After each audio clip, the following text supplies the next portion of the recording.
In this example, we will be finding the square root of 324.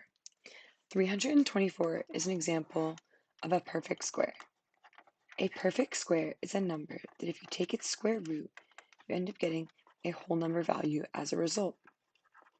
Some examples of perfect squares include 100, which is 10 squared, or 225, which is 15 squared.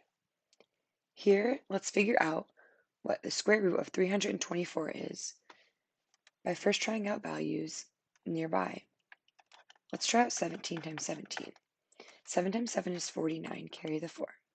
1 times 7 is 7, plus 4 is 11. Let's add our 0. 1 times 7 is 7, and then 1 times 1 is 1. So we get 289. That's not quite 324, but it's close. Let's try 18 times 18. 8 times 8 is 64, carry the 6. 1 times 8 is 8, plus 6 is 14. Now add our 0. 1 times 8 is 8, and then 1 times 1 is 1. When we add these together, we get 324. So we can see that 18 times 18, or 18 squared, is 324.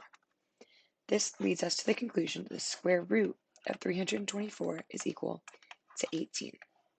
So in this example, 324 was a perfect square, as we got a whole number answer.